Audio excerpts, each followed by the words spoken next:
Sehingga kalau dalam makalah paling terkenal yang didawuhkan Rabi Adawiyah itu wastighfaruna yahtaju ilal sudah minta maaf sama Allah saja. Sebetulnya dalam minta maaf ini juga butuh istighfar lagi. Karena orang minta maaf itu kadang-kadang ya ingin mendapat yang lebih. Ada orang punya utang itu tanggungan sama istrinya karena sering masalah itu. Itu minta maaf itu ya supaya bisa utang lagi. Jadi gayanya minta maaf tapi supaya bisa utang lagi. Mungkin kita kalau punya utang sama orang lain gayanya minta maaf tapi supaya punya akses utang lagi. Itu namanya minta maaf tapi ada masalah. Nah jangan-jangan istighfar kita sama Allah juga gitu. Istighfar sama Allah tapi minta dimaklumi kalau salah lagi. Nah di sini karena masih ada tercampur mental seperti ini kata Rabi Adawiyah wastighfaruna yahtaju ilal istighfar. Ketika kita istighfar itu masih butuh istighfar yang lain. Nah dalam kebaikan juga gitu. Ketika kita baik jadi orang soleh, ternyata bawaan kita ingin dihormati. Dulu sebelum kita soleh itu ya kalau di majelis di belakang nggak tersinggung, nggak diperlakukan khusus nggak tersinggung. Tapi setelah kita soleh, setelah kita kiai, setelah kita dosen, setelah kita rektor, kalau nggak duduk di depan tuh kayak nggak diregani. Itu ya termasuk mental-mental yang kurang baik kalau dalam ilmu tasawuf. Justru setelah kita terpelajar, malah permintaannya aneh-aneh. Padahal agama ini hanya mengajarkan wa ma umiru illa liya'budu wa mukhlishina lahuddin. Agama ini hanya mengajarkan kalau ingin jadi orang soleh yang ikhlas. Kalau ingin jadi dosen, ya dosen yang ikhlas. Kalau ingin jadi guru, ya guru yang ikhlas. Karena biaya ndak ikhlas itu mahal sekali. Dan kalau sudah mahal sekali, ini negara bisa jebol. Sistem sosial bisa jebol. Jadi ini hal-hal yang khas kiai. Karena kalau yang kajian kampus, saya yakin Pak Rektor, Pak Wakil Rektor, dan Pak Ketua Yayasan lebih tahu. Anak-anak mahasiswa lebih tahu. Saya kalau ngaji di kampus memang kan cerita khas pesantren. Karena justru ini saling melengkapi. Saya tidak perlu basa-basi bicara ilmu khas mereka karena mereka lebih tahu. Kalau dalam bahasa Rasulullah SAW, antum a'lamu bi umuri dunyakum. Kamu lebih tahu tentang urusan yang kamu geluti.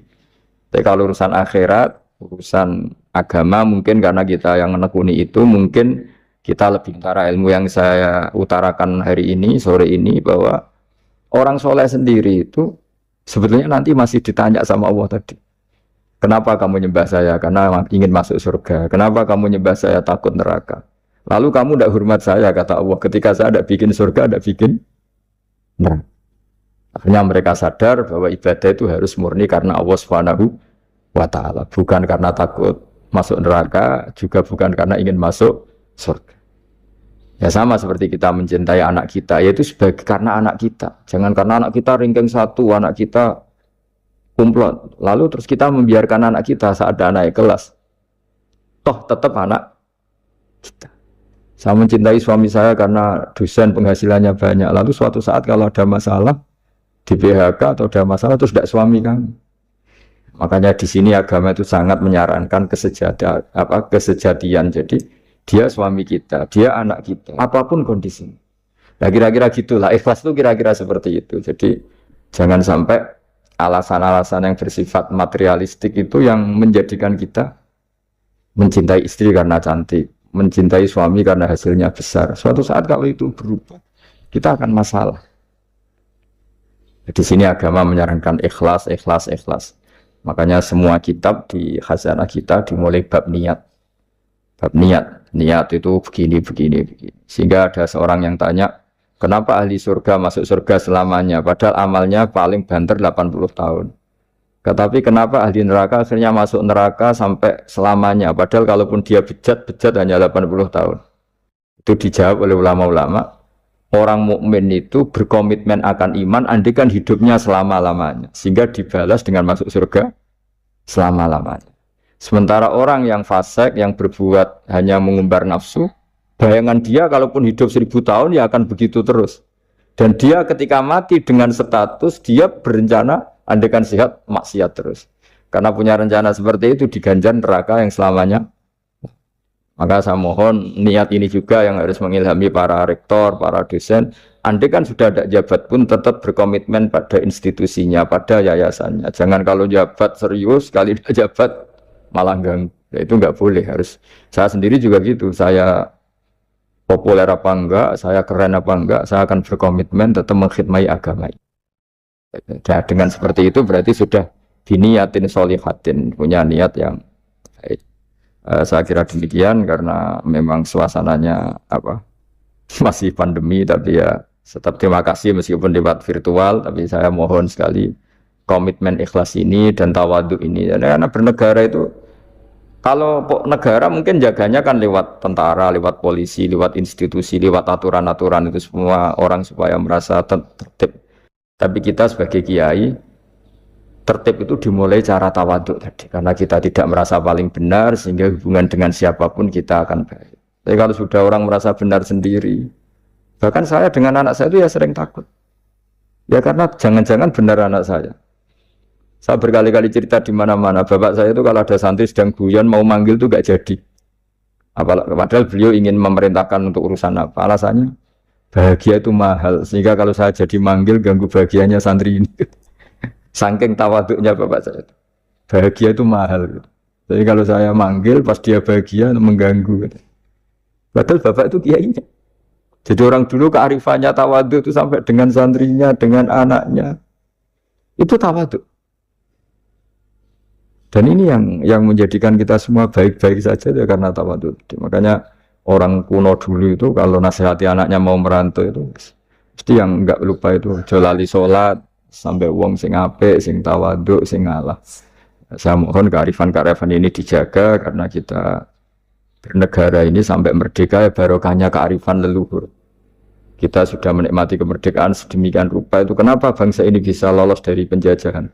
Karena orang-orang luhur dulu itu nasihatnya tunggal tadi. Kita patriotik, kita heroik, hubungan dengan negara memberi, sehingga terus bisa merdeka. Coba kalau dulu sudah latihan merdeka, hubungannya mendapat geger rebutan aset, rebutan apa saja bisa habis. Kita cerita sedikit tentang tag resminya kebangsaan. Jadi kalau dalam bahasa Arab, kebangsaan atau komunitas itu disebut al-mustama. Dulu Rasulullah SAW pernah mengingatkan kita semua akan hak bertetangga atau hak bersosial. Ada satu orang yang punya 3 hak, yaitu dia seorang muslim, berarti saudara seagama. Dia kerabat Anda, berarti saudara karena kerabat, unsur genetik. 3, karena dekat. Sehingga tetangga yang seperti ini punya 3 hak, yaitu hak satu agama, satu kerabat, dan satu komunitas.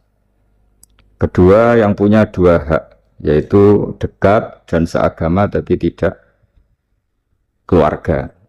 Ketiga yang punya 1 hak, yaitu atas nama mereka dekat meskipun beda agama. Sehingga dari dulu Islam tidak pernah bermasalah ketika berteman sama non-muslim, sama komunitas yang macam-macam. Karena ketika kita bertetangga, siapapun dia itu punya 1 hak untuk kita berbuat baik sebagai atas nama tetangga, disebut hakul jar. Lalu lama-lama ada komunitas yang bernama negara, baik bersistem republik maupun bersistem kerajaan atau dengan sistem-sistem yang lain, yang mengharuskan kita bersosialisasi secara baik.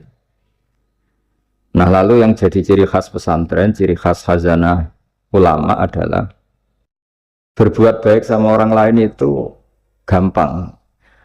Gampangnya itu dimulai bahwa dengan berbuat baik itu kita dapat pahala. Kedua dengan cara tawaduk. Tawaduk itu tidak merasa benar sendiri, tidak merasa superior sendiri, tidak merasa paling top sendiri. Ada beberapa paradok ya, yang mungkin menjadi pelajaran kita. Mungkin di antara kita ada yang doktor, ada yang profesor, ada yang kiai alim, ada top. Tapi seringnya orang tuanya itu kadang-kadang itu tidak tamat SD, tidak tamat SMP. Itu. Jadi orang nggak tamat SMP bisa mengkader atau menciptakan orang sampai doktor. Kadang-kadang kita yang dokter menjadikan anak naik kelas saja susah. Pertanyaannya yang pinter itu siapa gitu. Jadi orang awam bisa menjadikan anaknya alim, dokter, kiai. Tapi setelah kita dokter, karena mungkin hidup kita mapan atau jabatan kita mentereng itu, didik anak itu susahnya bukan main. Sehingga di sini orang harus berlatih kearifan. Dulu mungkin ketika kita kecil, karena dengan segala keterbatasan keluarga kita, juga komunitas kita, atau zaman kita itu, yang menggerakkan kehidupan itu kearifan. Sehingga orang itu bawaannya sudah bijak, mengalami apa saja bijak. Misalnya nggak punya uang, ya tetap punya harapan. Tapi kalau sekarang nggak, belum sudah ditabungkan, diasuransikan, sehingga orang itu kepercayaannya sama materi itu luar biasa, bergantung sama materi. Dan itu awal dari masalah ketika yang diangan-angan itu tidak ada, karena terlalu bergantung sama materi.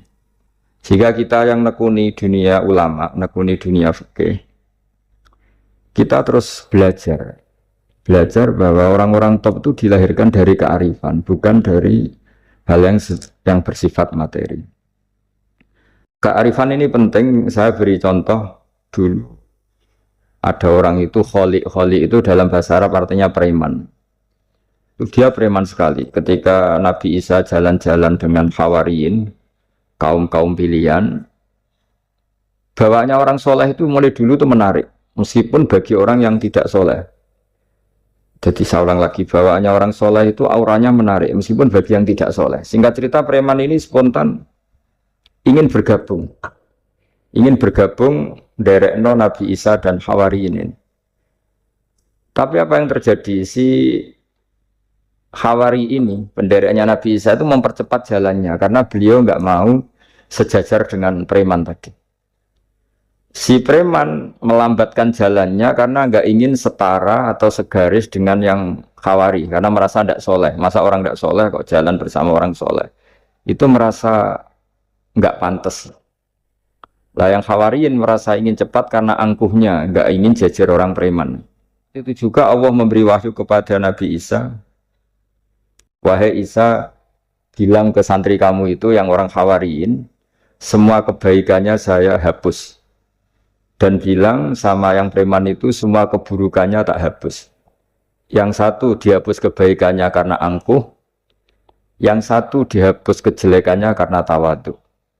Kata Allah, liyas ta'nifa al-amalah. Dua-duanya harus mulai dari nol untuk menjadi orang baik. Yang satu kehilangan semua kebaikannya, yang satu kehilangan semua keburukannya. Sehingga dari cerita-cerita kitab seperti ini di kitab Ihya, saya menyaksikan sendiri guru saya Kiai Haji Maimun Zubair, bapak saya mulai cerita orang-orang soleh dulu. Itu bertetangga dengan siapapun nggak masalah.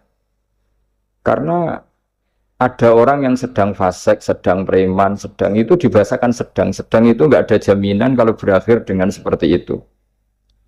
Jadi bagian dari kearifan kiai-kiai berbangsa dan bernegara karena tidak pernah menstigmasi bahwa orang lain itu lebih buruk ketimbang kita.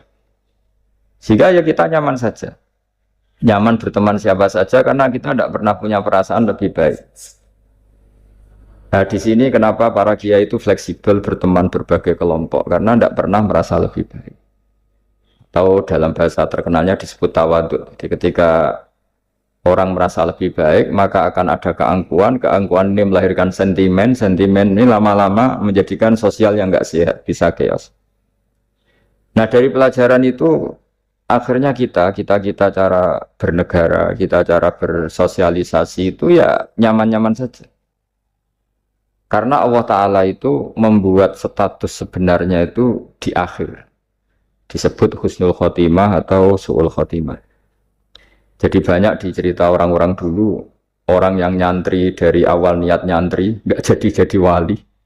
Sunan Kalijogo yang pertama kenal Sunan Bonang karena ingin garong, karena ingin begal. Dalam cerita-cerita yang legendaris itu justru jadi santrinya dan jadi wali. Jadi perkenalan yang awalnya tidak baik, berakhir dengan baik. Kadang-kadang perkenalan yang baik berakhir dengan kroni, dengan macam-macam yang tidak baik. Nah, dari sekian peristiwa itu akhirnya para ulama menyimpulkan bahwa hanya biyadihi al-amru, hanya Allah yang bisa mengendalikan semua urusan. Sampai-sampai Nabi misalnya dikurang berkenan sama namanya Wahsy, karena Wahsy itu pembunuh Sayyid Hamzah, paman yang paling dicintai Rasulullah. Itu mangkelnya Nabi sebagai manusia itu yang mangkel betul. Tapi sama Allah justru Wahsy ini dikasih hidayat. Kemudian menjadi Islam dan Islamnya baik sekali. Dan dulu ada sahabat namanya Sa'labah, itu pecinta masjid, sering ibadah. Tapi karena mungkin sange overnya atau gimana, dia trauma jadi orang soleh, malah jadi orang nggak bener. Cerita-cerita seperti ini tuh memang nggak bisa digeneralisir, nggak bisa digeneralisir untuk curiga sama orang-orang soleh. Tapi saya pastikan cerita seperti ini tuh melahirkan kearifan bahwa manusia itu akan selalu dalam tanda petik ketakutan, dalam kekhawatiran bahwa mereka tidak bisa mengakhiri hidupnya dengan baik.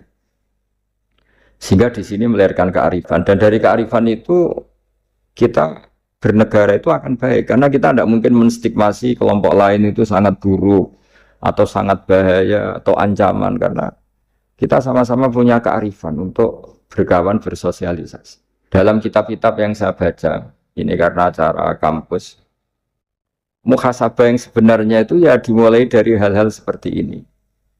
Saya sering baca kitab namanya kitab Al-Hikam.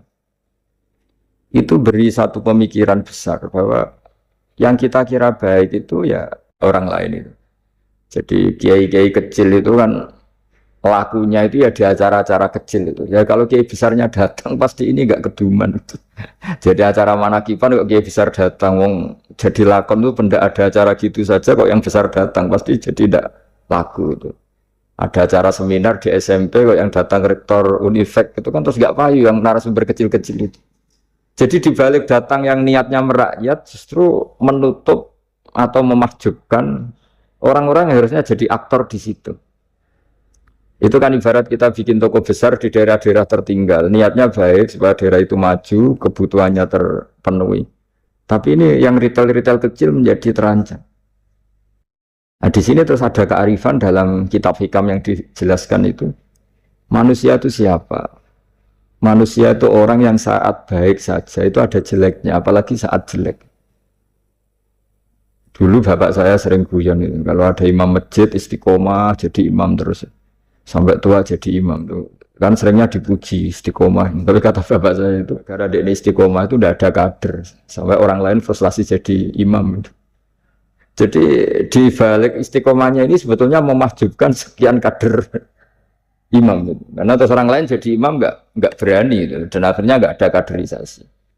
Tapi misalnya dia pelintan juga tidak baik. Masa imam kok pelintan kadang hadir kadang enggak.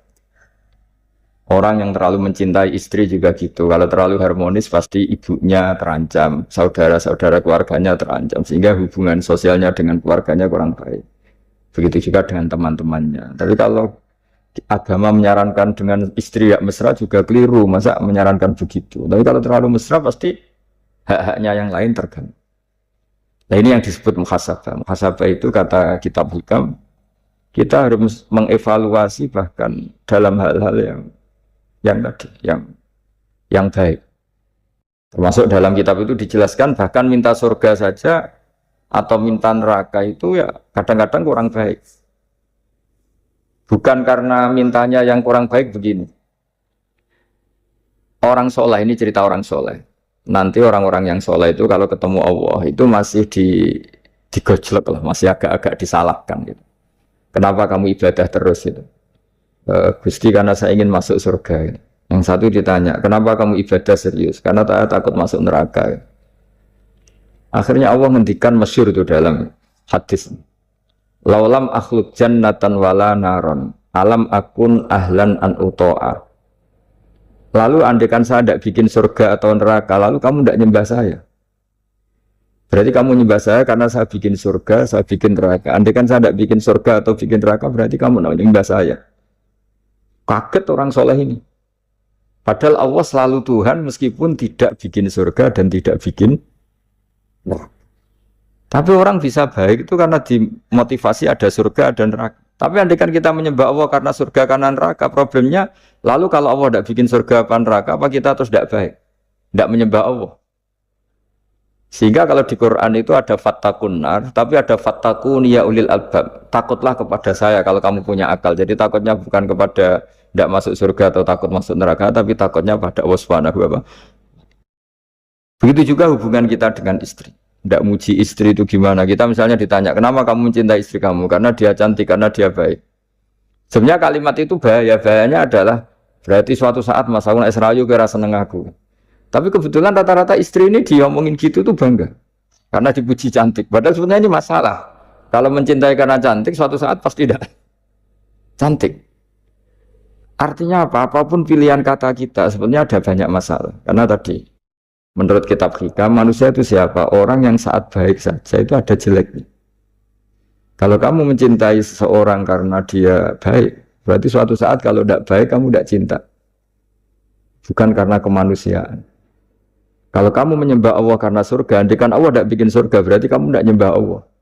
Padahal enggak, kita menyembah Allah meskipun andikan Allah tidak bikin surga, tidak bikin apa? Neraka. Nah, evaluasi seperti ini itu dibutuhkan muhasabah, karena kita bernegara sampai sebaik ini itu barokahnya ilmu, barokahnya tawadhu. Tawadhu itu tidak pernah menvonis bahwa kelompok lain atau orang lain itu lebih baik ketimbang kita. Saya punya contoh. Saya punya santri, banyaklah cerita-cerita seperti ini yang tidak pati alim itu. Barokahnya ndak alim itu hidup di daerah-daerah tertinggal. Itu juga di kampus lah, gara-gara dia tidak kumplot mungkin atau mahasiswa biasa mungkin hidup di daerah-daerah tertinggal. Barokahnya apa? Karena hidup di daerah tertinggal, semuanya dia itu pionir, bikin masjid sendiri, nyari-nyari tanah sendiri. Ya sudah, akhirnya dia pendiri masjid. Begitu juga anak-anak mahasiswa yang di kampung-kampung tertinggal, mungkin dia mengadakan pipanisasi dari gunung atau apalah, bantu masyarakat, yang semuanya dia serba pionir. Tapi kita yang mungkin elit ya, beberapa santri yang pinter mungkin karena juara tahfidz atau juara apa, terus diumrohkan ke Mekah. Terus kalau ngaji di masjid mungkin ya disangoni pakai uang kas masjid. Begitu juga kalau kita kumplot mungkin beasiswa dapat dari negara, kita kuliah di Jerman, di Amerika. Nah nanti pertanyaannya ketika di akhirat itu yang santri yang nggak pinter tadi, karena dia statusnya itu pendiri masjid, mengadakan masjid dari tidak ada menjadi ada. Sementara kita yang terhormat kadang-kadang hisabnya berat. Kamu ini kiai dapat salam template dari uang masjid. Jadi hubungan kita dengan ibadah itu mendapat, yang santri dapati pinter memberi. Mahasiswa juga gitu, mahasiswa yang kurang pinter itu hubungannya dengan negara memberi. Ada daerah tertinggal yang dia sebagai pemberinya. Pemberi itu artinya mengatur daerah situ yang tertinggal punya akses jalan, barokahnya dia, punya mata air, barokahnya dia. Kadang-kadang yang pinter hubungannya dengan negara mendapat. Nah di sini namanya muhasabah. Jadi ya tapi terus kita menyariatkan kalau gitu goblok saja Gus, ya jangan masa goblok disyariatkan gitu. Tapi kalau andekan semuanya pinter tuh ya kacau. Dunia ini ya kacau. Karena hubungannya pasti inginnya mendapat, bukan memberi. Nah, barokahnya hal-hal seperti ini alhamdulillah di Indonesia, TV-TV itu juga sering memberi penghormatan kepada orang-orang yang pionir di daerah-daerah tertinggal. Nah ini penting saya utarakan supaya perasaan kita berbangsa dan bernegara itu jaga empati sama yang lain, kehormatan, jaga. Saya sebagai kiai itu ya kadang-kadang itu nangis ya di depan Allah. Orang-orang yang dulu pekerja nyari uang, ya, memang ya nyari uang. Tapi barokahnya punya iman sedikit, atau mungkin imannya ya biasa saja, kerja di Korea, bikin komunitas masjid. Mahasiswa yang di Jerman, di Amerika juga punya komunitas bikin masjid. Padahal nanti kan di kampungnya itu mungkin orang yang sering ngerasani kiainya. Dan kurang cocok atau masjidnya kurang gimana. Jadi kalau di daerah yang Islamnya sudah sehat itu agak-agak komplain, perannya buntu saja sudah geger. Tapi dia ketika di daerah nggak ada masjid berikhtiar untuk bikin masjid. Jadi komunitas kesolehan itu kadang-kadang kemapanan kalau terlalu lama itu hanya melahirkan orang ingin komplain. Tapi yang tidak mapan sama sekali malah melahirkan orang itu heroik. Ketika negara ini sehat, mungkin orang malah menuntut negara. Padahal sebelum berbentuk negara, orang semuanya ingin memberikan hartanya, bahkan nyawanya untuk memerdekakan Indonesia. Nah, sehingga pesan saya sama Universitas Veteran bahwa ketika kita mapan pun itu dengan asumsi tidak mapan, sehingga hubungan kita dengan institusi, dengan yayasan, dengan pesantren, dengan yang kita pimpin itu hubungan heroik, bukan hubungan mendapat. Saya termasuk orang yang sering dimintai nasihat-nasihat. Banyak rektor, banyak pejabat, juga banyak kawan kiai. Saya itu terobati itu yaitu semuanya kita, termasuk setelah mapan itu usahakan hubungan itu hubungan heroik. Sehingga inginnya memberi. Nah, di sini disebut wa mimma razaqnahum yunfikun. Orang baik itu siapa? Orang yang hubungannya itu ingin memberi, bukan ingin mendapat. Sehingga Rasulullah berkali-kali ngendikan al yadul ulya khairum minal yad. Di mana-mana itu tangan memberi lebih baik dibanding tangan meminta. Nah, sekarang kenapa banyak problem di beberapa negara? Karena ketika orang terus pinter atau pinter lah, saya tidak perlu nyebut terjadi apa. Hubungannya itu kalau sudah pinter jadi dosen elit harus dapat berapa, kalau kiai elit harus dapat berapa. Nah, itu kalau semuanya ingin mendapat, ini negara bisa pusing. Yang guru besar ingin dapat banyak karena guru besar, kiai besar karena kiai besar. Yang miskin juga ingin mendapat karena miskinnya. Nah, kalau semua orang yang pinter, yang bodoh, setengah pinter, setengah bodoh hubungannya dengan negara ingin mendapat, ini negara bisa keteter. Tapi kalau hubungannya ingin memberi, atau kalaupun ingin mendapat, ya sumbut lah, kalau orang Jawa sumbut dengan yang diberikan, itu insya Allah semuanya akan stabil. Jadi intinya agama ini menitik beratkan supaya hubungan kita dengan orang lain, dengan negara itu, kalau bisa hubungannya itu ingin memberi, bukan ingin mendapat. Tapi kalau semuanya yang miskin merasa berhak mendapat karena miskinnya, yang guru besar karena guru besarnya, kiai besar karena kiai besarnya, semuanya menarik dirinya sendiri, ini akan kacau. Nah, dulu zaman pra kemerdekaan, atau kalau dalam Islam pra kemenangan, itu semua sahabat, semua saudara kita kalau dalam pra kemerdekaan, ya semua orang Indonesia, hubungannya sama negara itu inginnya memberi. Sehingga negara ini bisa berdiri, bisa merdeka ketika sebelum ada institusi, belum ada tata struktur negara. Sementara negara sesehat apapun kalau hubungan masyarakatnya ingin mendapat, itu berat. Nah, di sini heroiknya para leluhur kita bahwa mereka bisa melewati masa-masa sulit karena dengan mental ingin memberi.